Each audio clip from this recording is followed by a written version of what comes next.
Evangelion 3.0 plus 1.0 Thrice Upon a Time, the last of the Rebuild films, came out this year after a whopping 9 years after its predecessor, 3.0 You Cannot Redo.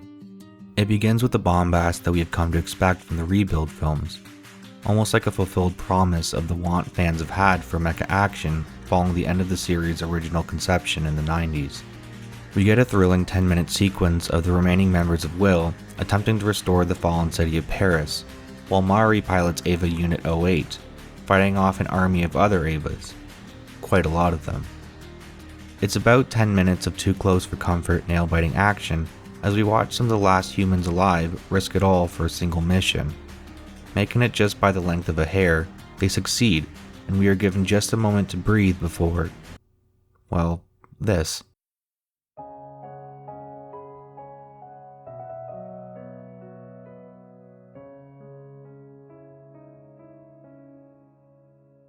We see Asuka, New Rei, and Shinji wandering the dead and very red remnants of what was once Tokyo 3.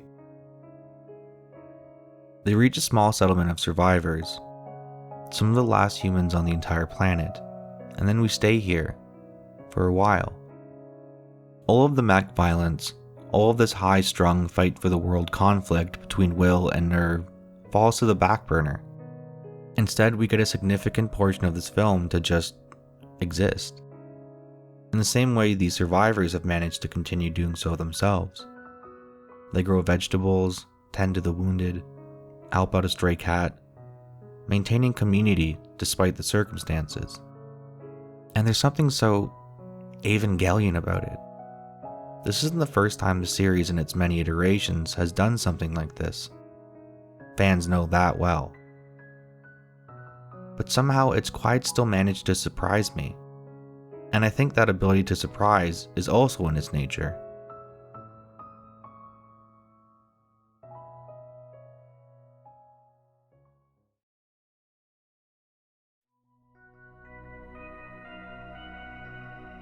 Hideaki Anno has been working on Eva for almost 3 decades now, and from the start it appears as though it has always been exhausting. The flagship series, Neon Genesis Evangelion, was notable as coming from an unfortunate point in his life. Before the show, Anno had fallen into a quote 4-year depression, resulting from finishing work on a previous series and a failed film. Sometime after, he found himself agreeing to a collaboration with King Records on a new series, supposedly over drinks with a representative of the company. And from that, we got Neon Genesis. But I don't need to share this with anyone who has seen the series. The show very clearly reflects Anno's mental state, and the introspection that came from years of depression. What appeared to be another mecha anime with dark themes, ended up being a solemn tale about broken people trying their best to not be broken.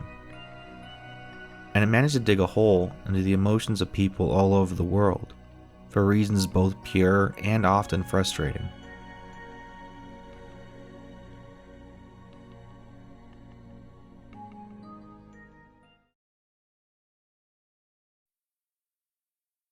Any fan of anime, whether they have seen the series or not, is aware of the controversies surrounding the original series. The plot itself meanders and flows in strange ways, and while I wasn't cognizant enough of the series during its original release, I'm sure I too would have been bewildered at its very infamous ending had I been so. But maybe I was fortunate to watch it later, as being precognitive of this before actively watching the show eased me into its strange ending. I had a similar luck with Haruhi's Endless 8 as well.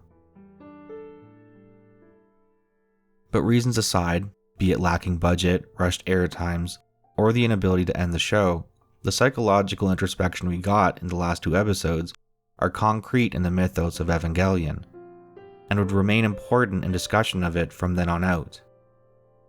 A few years later, birthed no doubt from this odd shift in the zeitgeist, we got End of Evangelion. Watching this is where I truly became a lifelong fan. It serves as a sort of redo of those last 2 episodes that frustrated the world over. And instead of bringing a literal context as most were hoping, we got Eva being flung directly into the realms of art house. There is a definitive conclusion to the appropriately titled End of Evangelion, but what happens in it can be admittedly confusing. I recall introducing a friend of mine to it one night over a few drinks. The room was a chorus of what the fucks. But in this confusion, we see Anno's character introspection being delivered with visual wonder. In an article for Slant Magazine from 2008, titled The Economy of Visual Language, Neon Genesis Evangelion, Michael Peterson writes, Anno, like David Lynch, possesses a skill at framing his shots and using the attendant color to create visual compositions that stand out not only as beautiful in the story's context, but also as individual images, a painterly quality that he then applies back to the work. When Anno frames an image, the power of that specific image becomes a tool that he can later refer back to for an instantaneous emotional and intellectual response. I think his relation to Lynch and the painterly quality is what gets the most out of me here. It's not just that the shots and images are beautiful, it's the use of visual storytelling that lets so much be said about just an image on screen. David Lynch is a very appropriate comparison here, I believe. And his films are what kept coming to mind after watching End of Eva. They both share a quality of pulling emotions out of you from things on screen that can appear baffling at face value.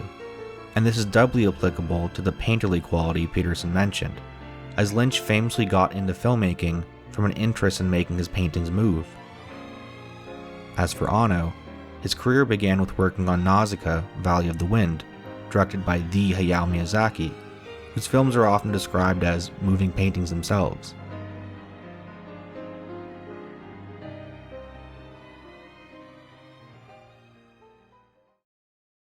This brings me back to the purpose of this video, the first third of Thrice Upon a Time. I, like any other Eva fan who creates on this platform, have wanted to talk about this series for a long while.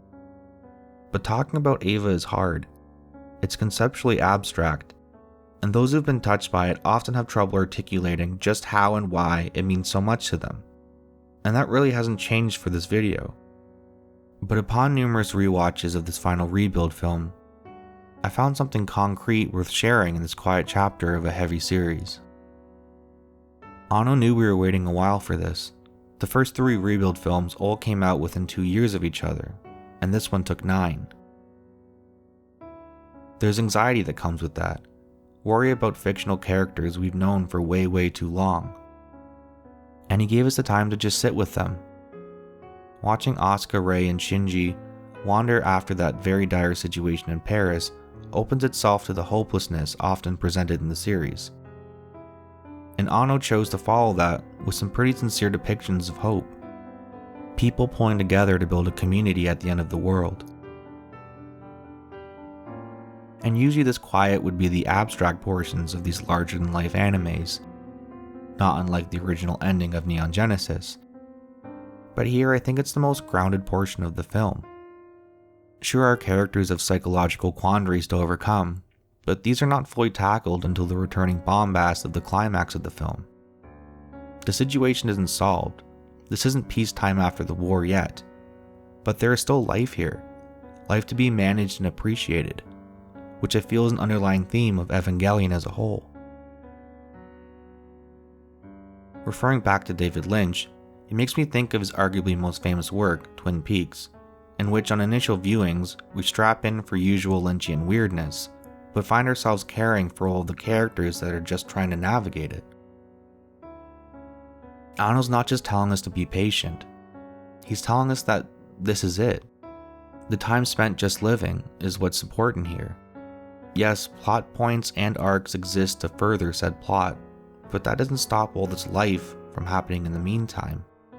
And we still get those payoffs later on, but it's as though the film is saying that the catharsis is not any more important than this right here. Whenever I think of Eva, I think of how happy I was to have been able to spend time in it, even with its often nihilistic worldview. And I like to think that it suggests that Anno feels at least somewhat the same way. And of course, I hope he's doing okay, but if this final chapter has anything to say about him, I think he's doing pretty alright.